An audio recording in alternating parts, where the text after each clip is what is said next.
السلام علیکم ورحمۃ اللہ وبرکاتہ۔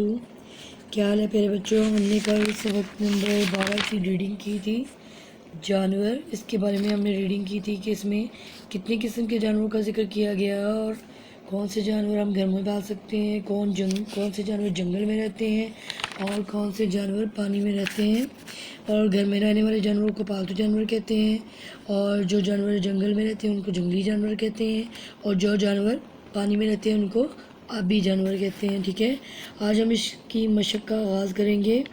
ہمارے پاس سوال نمبر 1 ہے، مندرجہ ذیل الفاظ کے معنی یاد کریں۔ تو ہمارے پاس پہلا الفاظ کیا ہے؟ خوبصورت، خیوا خوب صورت، خوبصورت۔ اس کا معنی ہے بیٹا حسین، بہت زیادہ پیارا جو ہوتا ہے اس کو کہتے ہیں حسین، ہے سین یہ نون، حسین۔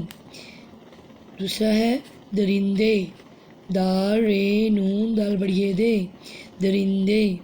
اس کا ہوتا ہے گوشت خور، گوا گوشت شین تیشت، گوشت، خوا خورے خور، گوشت خور۔ وہ جانور جو گوشت کھاتے ہیں ان کو کیا کہتے ہیں؟ درندے۔ ان درندوں میں کون کون سے جانور ہم نے پڑھے تھے؟ شیر، چیتا، بھیڑیا وغیرہ، بھیڑیا اور بالو وغیرہ۔ یہ کون سے جانور ہیں؟ درندے، جو کہ گوشت کھاتے ہیں، جن کا انحصار گوشت پہ ہے۔ ٹھیک ہے، اگلا ہے ہمارے پاس مفید، میم فے یہ دال، مفید۔ وہ چیز بیٹا جس سے ہم فائدہ حاصل کرتے ہیں اس کو کہتے ہیں مفید۔ فائدہ مند، فے الفا حمزہ دال ہے دا، فائدہ، میم نون دال مند، فائدہ مند۔ آگے ہے آبی جانور، المدہ بے چھوٹیے بی، آبی، جیمنی جا نون واورے ور، جانور، آبی جانور۔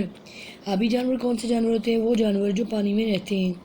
پہلی پا نون چھوٹی نی پانی، واوری والا بڑی لے والے، جیمنی جا نون وا نو رے واورے ور، جانور، پانی میں رہنے والے جانور۔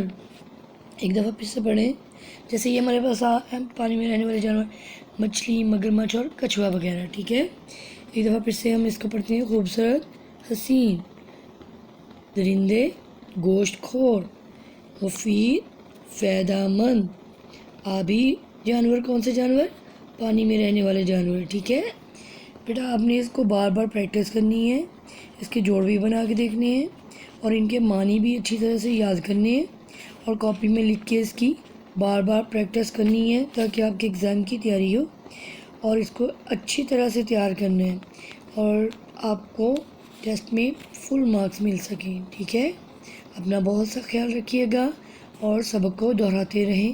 بہت شکریہ، اللہ حافظ۔